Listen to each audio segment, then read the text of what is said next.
Today I'm reading from Romans 7, verses 15 to 25a.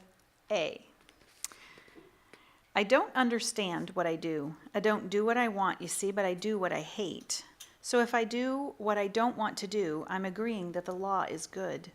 But now it is no longer that I do it. It's sin living within me. You see that no good thing lives in me, that is, in my human flesh. For I can will the good, but I can't perform it. For I don't do the good thing I want to do, but I end up doing the evil thing that I don't want to do. So if I do what I don't want to do, then it's no longer I doing it. It's sin living in me. This then is what I find out about the law. When I want to do what is right, evil lies close at hand. I delight in God's law, you see, according to my inmost self, but I see another law in my limbs and organs, fighting a battle against the law of my mind and taking me as a prisoner in the law of sin which is in my limbs and organs. What a miserable person I am. Who is going to rescue me from the body of this death? Thank God through Jesus our King and Lord. I've called this the distortion of desire today. You may have picked up in that passage where Paul is talking about him recognizing that there are certain things he desires to do, but he seems incapable of doing them. And on the flip side, he ends up doing things he doesn't desire to do. He doesn't use the word desire, but he uses the word like want or the thing I wish to do. But it's all about how we go about accomplishing or doing what we desire to do, or recognize that we're incapable of doing that. So I want to center the message today around an old U2 song called Desire, way back from 1988, before some of you were even born, I'm sure. This was born. This was on the album Rattle and Hum, and this song, Desire, was their very first #1 hit in the UK. So it was a turning point for them as a struggling young Irish band. Odd song to play in church, a lot of people would think, but I think it's a very perceptive song. We'll get into the lyrics here in a minute. But U2, of course, is one of the most famous rock bands in history. But they weren't always that. And like so many groups, they began in obscurity in Ireland, playing the bars and clubs in Ireland. I've often brought Rene Girard's thought into our messages. I'm going to do it again today about mimetic desire. So this phrase desire is important, I think. So I think this lyric exhibits an awareness of desire that Girard also saw. And I don't have any reason to believe that Bono was aware of Girard's thinking at this time in his life. He was 28 years old at this point. Girard was working and was writing at that time, but I have no reason to think that he knew anything about him then. He does now. But the first verse of the lyric says, "Lover, I'm off the streets, gonna go where the bright lights and the big city meet, with a red guitar on fire, desire." So this first verse shows an awakening of a realization that because of U2's initial success, they are moving off the streets, in other words, off the little clubs and bars that they were accustomed to playing in, out of obscurity and into the big city, the lights of the big city, rather.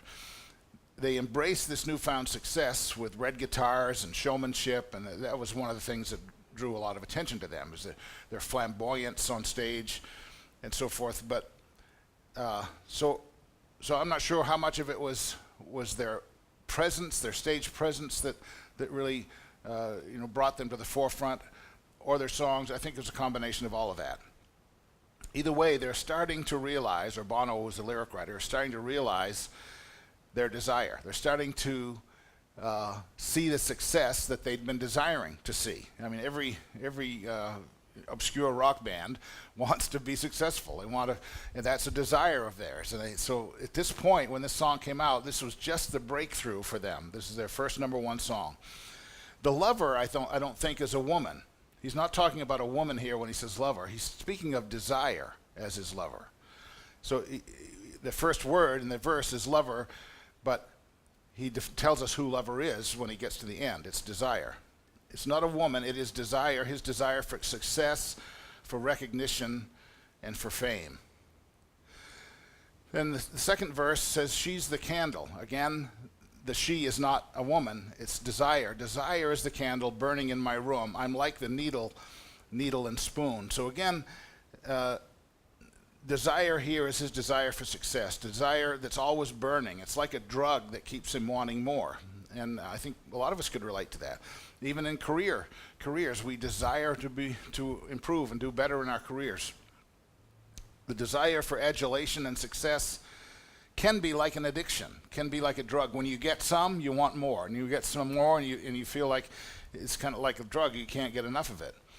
But I think at 28 years old, this shows a remarkable awareness in Bono at the time of their first hit song of what was going on in him. At this point in most artists' careers, when they just start to come into the spotlight, they may be feeling all this, but very few of them would have a self-awareness enough to write about it, to write that this success that I'm achieving is something I've wanted, but it's having an effect on me. It's like a drug for me. That's what he's starting to tell us in the lyric. Most people in Bono's position would just be riding high, intoxicated on getting their desires realized, but few would have had the presence of mind, I think, to actually step outside themselves, because that's what we see him doing here. He's stepping outside of his experience and analyzing it in this song lyrics. Growing up where he did in Ireland, he grew up during those bloody Catholic Protestant battles that were going on all around him in the street. I've heard him tell stories about a block over, people being shot to death from where he grew up. So perhaps that is what he's getting at in the next lyric. In the part of verse 3, he says, over the counter with a shotgun, pretty soon everybody got one. And the fever when I'm beside her, desire again, is desire. So he recognizes this, what we've recognized as the mimetic nature of religious conflict, and that there's an escalating nature to it, right? So he's saying in here, somebody, basically what it did in Northern Ireland, it escalated from throwing rocks to guns to bombs, and it always just keeps that escalation, cycle of escalation going. It's like a fever, like a disease, almost an irresistible impulse. When somebody on the other side raises the ante, it's like an irresistible impulse that you mirror them. You do the same thing. I think this lyric, again, it shows a real awareness that Bono had of his experience. That many times we don't have that ability to step apart from it and analyze ourselves. Girard, of course, proposes that we acquire our desires from others, that they don't arise spontaneously within us. We have to be taught this, but we can see it once we start to look for it. I've used the example of little kids playing around toys, and as soon as one kid sees value in one toy, all the other kids see value in that toy. So what happened there? It was when one child started playing with a toy, other children saw that he saw value in that toy, which made them think, well, that toy must be valuable. They start then desiring the same toy, and it inevitably with kids leads to conflict, and inevitably with adults it leads to conflict. It's like a contagious disease, like a communicable fever. He uses that language of getting a fever. Then toward the end of verse 3, Bono writes, I'm like a preacher stealing hearts at a traveling show for the love of money. That's a real significant admission, I think, for a young rock star, just having, because he wrote this before it became number one, but on the verge of having worldwide fame, he looks at himself and says, hey, I'm not that different from some of these preachers that I see, fleecing people for money when I go out. And he actually wrote later in the book U2 by U2 this quote about this song. I wanted to own up to the religiosity of rock and roll concerts and the fact that you get paid for them. On one level, I'm criticizing the lunatic fringe preachers stealing hearts at a traveling show, but I'm also starting to realize there's a real parallel between what I am doing and what they do. That's a very significant admission, that he sees there's a religiosity to rock and roll, and I can see it too. I mean, it breaks down into, Deadheads and, Beach Boy fans, and even the way our radio stations are formatted. You have different rock and roll formats of radio stations. They're almost like denominations in churches. So some people listen to soft rock, some people listen to hard rock, some people listen to disco, yee-haw, and some listen to country and western. Some people love both kinds of music, country and western. So it's almost like this. Our musical tastes almost become like religious denominations, and he's seeing that, and he's seeing that this thing that I do, that I'm gaining recognition, that all sprang from a desire in me to get that recognition, but I'm recognizing that it's not that different than what I see some preachers doing. He's grappling with this desire that he has, this desire for success and recognition and fame. He calls it a lover. That's how intimate it becomes. But at the same time, he's aware of the danger that this desire is starting to work in him.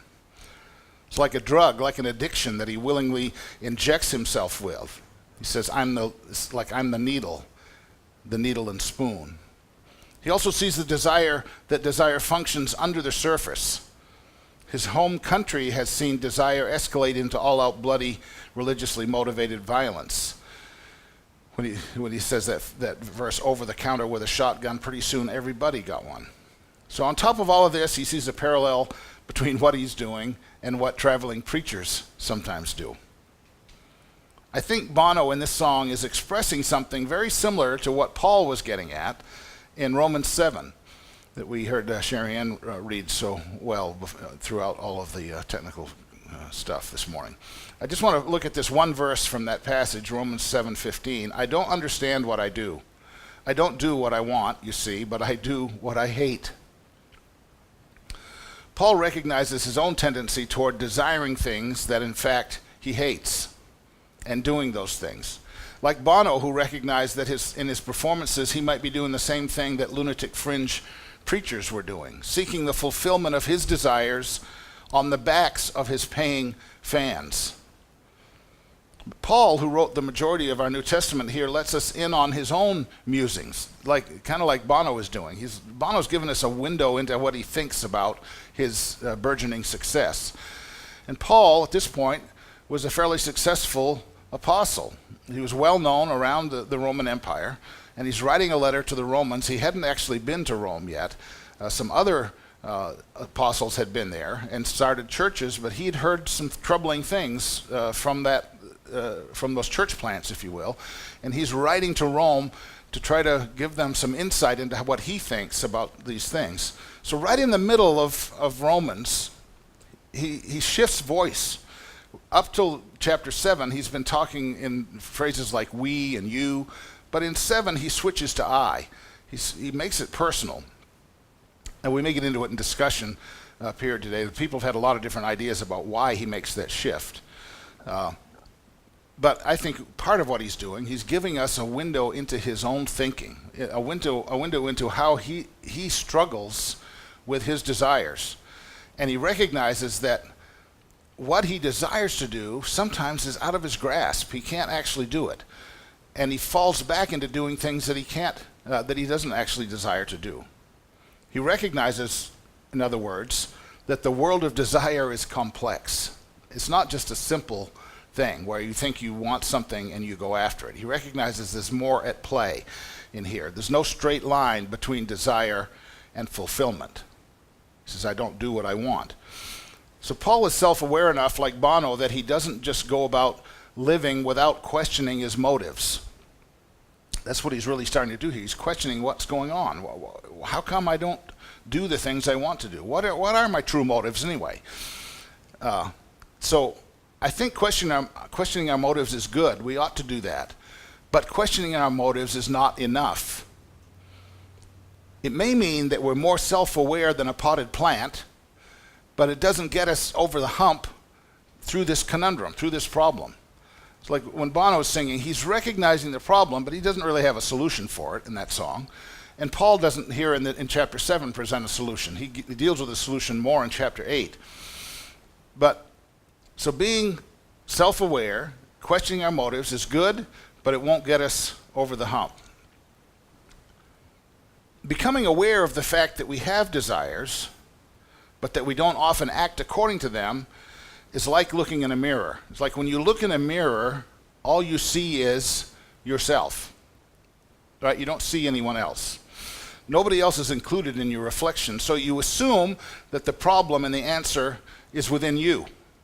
I'm just talking metaphorically now. When we look in a metaphorical mirror, what do we see? We see a reflection of ourselves.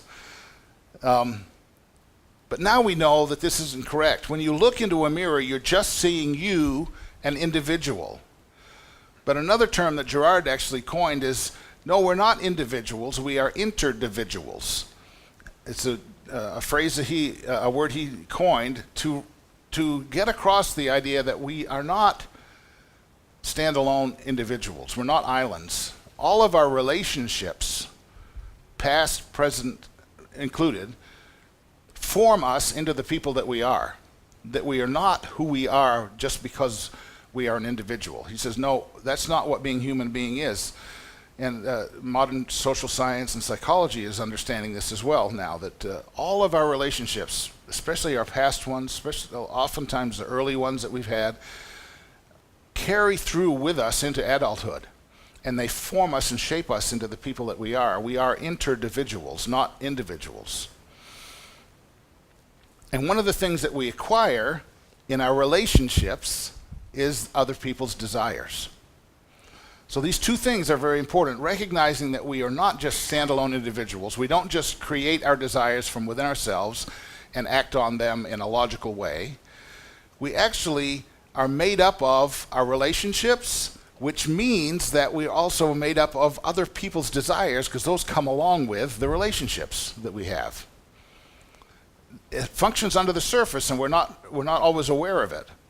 We acquire them without realizing that we're acquiring desires along with our relationships. So the frustration that we hear Paul wrestling with and the frustration we hear in Bono's lyrics are the result of them both becoming aware that they have desires that they cannot fulfill.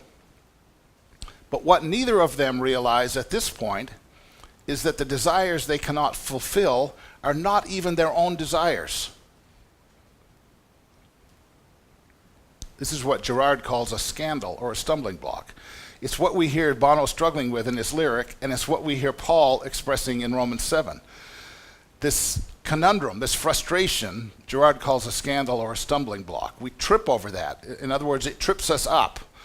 Life isn't going the way we expect it to go. We're expecting to have things play out in our lives according to our desires, but when they don't, and especially when we realize, hey, I'm doing things that I don't even want to do. That's what Girard calls a scandal or a stumbling block.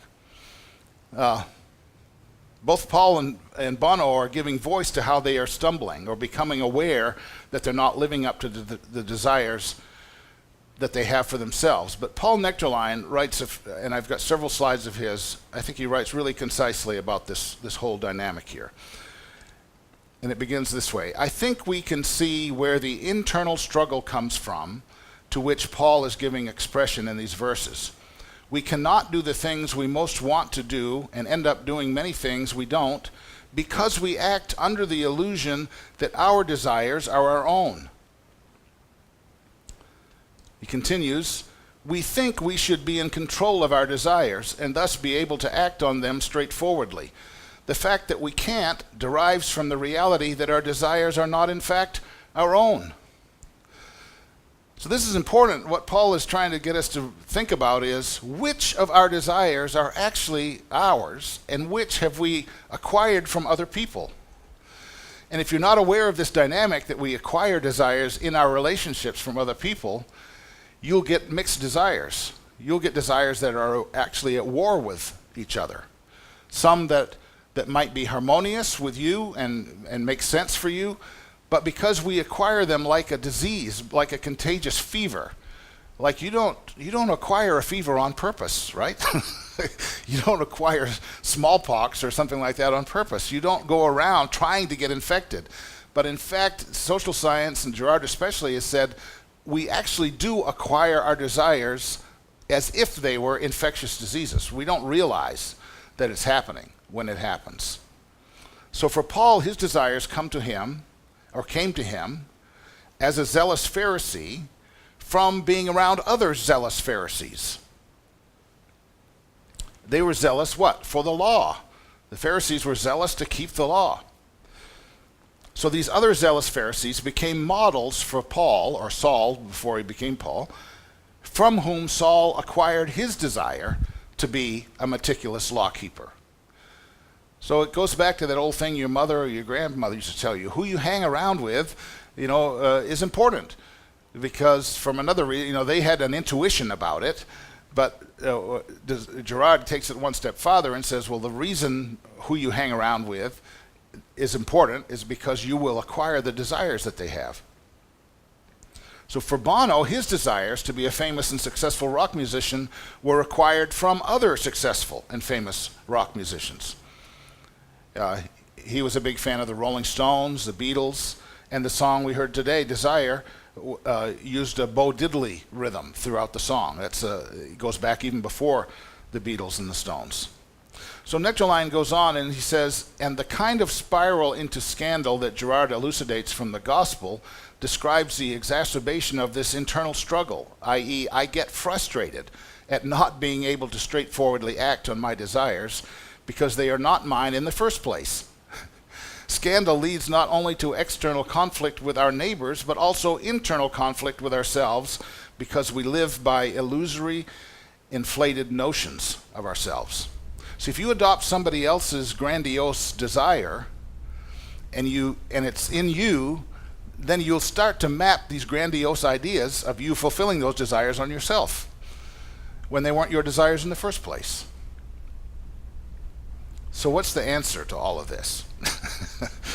I'm going to try to not leave you like Bono did with no solution to this, just so that we're all depressed about all these desires that we've acquired from other people and the struggle that's going on inside of us. As long as the technology holds up, we'll try to keep going. How, knowing that we acquire the desires that often drive and motivate us to do what we do, and also knowing that this leads to frustration because we can't do what we desire, how do we escape from this scandal or this stumbling block? He goes on, Jesus seeks to save us from such scandal by leading us into a true desiring in the Spirit, into the non-rivalrous desire of the Father for the Son and the Son for the Father. When we find ourselves living in the spirit of such loving desire, we find ourselves truly becoming children of God. So Nectarline is saying there is a non-rivalrous desire. See, these other desires, like Paul was talking about, really is seated in his rivalry, trying to be, and he actually says it in one of his other letters, I was the best Jew. I was the most deliberate, most observant Jew. He speaks of himself that way. So what is he revealing in that statement? That he was in competition with the other Jews because he rated himself against them and found himself the best of all of them. Bono is musing about this in his lyrics. He's recognizing that desire is like a lover, that it's taking him over, that it's become like a drug to him, like he's shooting it up. That this success, the desire for success, and as it's starting to happen for him, is taking over his life. But he also sees the downside to it. He sees how it becomes conflictual, like he had seen when he was a kid growing up. He sees how desires war against one another, both externally and internally within our own lives. But Paul Nectarline is here saying there is a different way, a non-rivalrous desire, a way to have desire, because desire itself isn't a bad thing. It's how it's played out and how it's directed that can cause problems. How do we have desire without rivalry? Well, let's look at how Girard describes this whole triangle. He calls this a mimetic triangle, where you have if you look at the top, you have an object of desire. So for Bono, that would be success as a rock musician. For Paul, it was to be the best Jew, the most observant Pharisee, right? So that's the object on the top. Down at the bottom, two corners, you see model or rival, A and B. Now, we can talk about this in different ways. For instance, if you had two apprentices, say you had two violin students and one master teacher, and the two violin students are on the bottom two corners. Up at the top is the master teacher. As those two students improve and get better and better and better, there comes a point where they go into competition with their master for being as good as their master. At that point, they become in rivalry both with each other and with the master. And at that point, if the master is not secure in himself, he's going to start to see his improving students as rivals to him. And then, so they become then, you see across the bottom, this is this doubling effect. So if the two students are in a rivalry to get to the top the fastest, they will start to see themselves as obstacles. They will start to see each other as an obstacle, and they'll start mirroring their behavior. So when one student goes out and buys a shotgun, the other student goes out and buys a shotgun. Or when one student attacks the other, they'll continue this attack. So this is one triangular model of desire that I think we can see makes a lot of sense. But it's actually a distortion of a different kind of triangular relationship of desire. This one, and we talked about this one back in June on Trinity Sunday. It's interesting to me that this triangular nature of desire that Girard has observed is a three-way relationship, just as the Trinity is a three-way relationship. But there is no rivalry in the Trinity. There is a different way to have a triune relationship modeled for us between the Father, Son, and the Holy Spirit than we typically model amongst ourselves. This is Rublev's icon of the Trinity, a Russian icon. All three are gazing at each other. They all incline their heads toward one another. They're sharing from a common vessel. A picture of the Father, Son, and Spirit dining in fullness is what the Cappadocian Fathers described as the divine dance. They called this the divine dance. There's something about this three-way relationship that functions like a dance or a choreography. It comes from the Greek word perichoresis, which actually we get our word choreography from. Perichoresis, the choreo part, is what we get choreography from. It also can mean indwelling. So this is a good way to think of the Trinity as a dance in which the dancers revolve around each other, constantly making room for one another, and also constantly giving way for each other. No selfishness, only generous giving of one another for one another.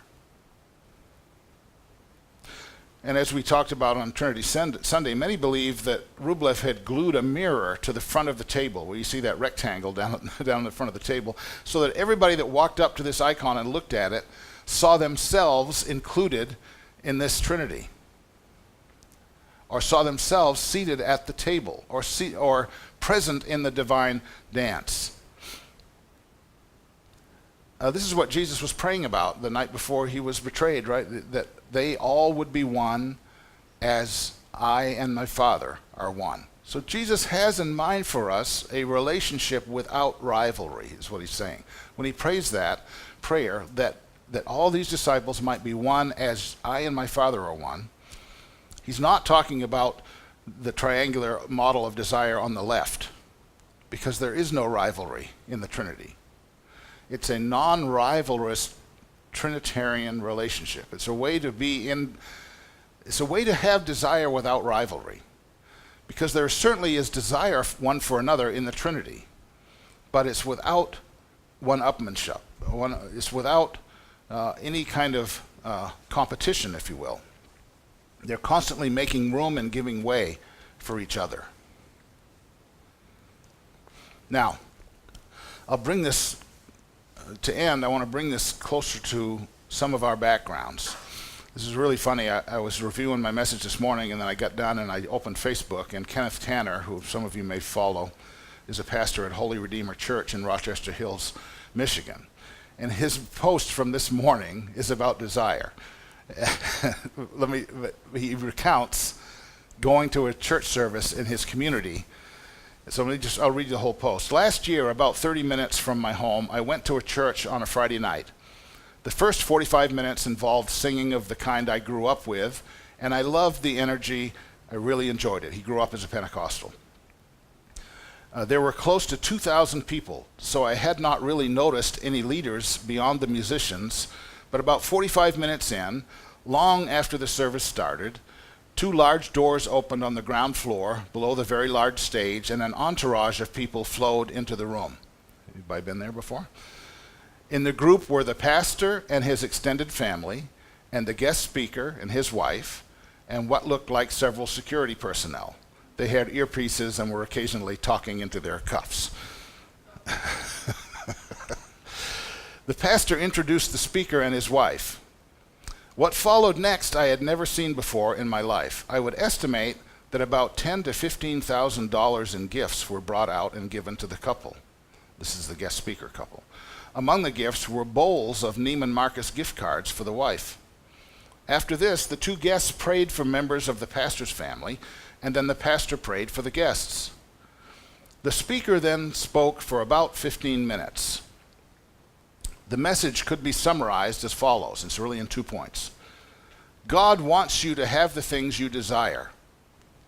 You may not have them because either you don't exercise enough faith for them, or you may not have them because you are not living as you should. If you don't have them, it's one or the other. Either you don't exercise enough faith for them, or you may not have them because you're not living as you should. Then the speaker prayed for about 10 persons that he called out from the audience. After this, the speaker and his wife and the pastor and his extended family, and I assume the security, left the service by the same doors. Oh yeah, security teams following. And the service kept going and going. A long offering, more singing, more announcements, and a closing prayer. The ministers and the entourages, and presumably the bodyguards, could have been 30 minutes from the property when the service concluded. This is, apparently, what a lot of people call church. Now, I've been uncomfortably close to services like that. I've been to some that were even more coercive than that. So, that is a very different view of desire than I've been laying out today. It's a very different view of how God intends for us to be in relationship with Him than I've been laying out today. So that's one direction we can take the conversation. Another one is, how can we understand that we acquire our desires from others and help to avoid the scandals and the frustrations that Bono and Paul expressed in these? How can we, being aware that we acquire desires like a contagious disease from other people without our knowledge of it, how can we sort those out then and enter into a different kind of non-rivalrous relationship, both with God and with each other? Because like Rublev's icon is an invitation for us to join in the divine dance, to join in that non-rivalrous kind of relationship where if we are acquiring desires from one another, they're not in competition with each other. They're not trying to drive us to cast someone out in order that we might get a higher place in the pecking order. Interestingly, the 10th commandment says, "You shall not covet or desire." Covet, we think, is like an extreme kind of desire. It's not. The word in Hebrew that's translated covet just means desire. So I'll read it that way. You shall not desire your neighbor's house. You shall not desire your neighbor's wife, or male or female slave, or ox or donkey. So he starts with this long list of things we shouldn't desire, but then he ends it like, or anything that belongs to your neighbor. So he says this is an endless list. So I'm just going to say you shouldn't desire anything that your neighbor has. And in this passage, it's more physical things, livestock, your neighbor's wife, something like that. But I don't think it just stops there. I don't think it just stops at physical things. Bono's whole struggle was not with physical things so much as success. Now, success brings physical things with it, and that may have been some of what he was struggling with. But it doesn't have to be just desiring physical things that other people have. It could be fame, it can be recognition, it could be all kinds of things like that we might desire that would put us in rivalry with somebody else. So you could summarize the 10th commandment as don't desire anything that belongs to your neighbor, meaning physical or not. So how can we become aware of our desires so that we can be discerning about them? And how does the invitation that Jesus offers us, that we can be one as the Father and the Son are one, how can we make that work out practically in our lives then?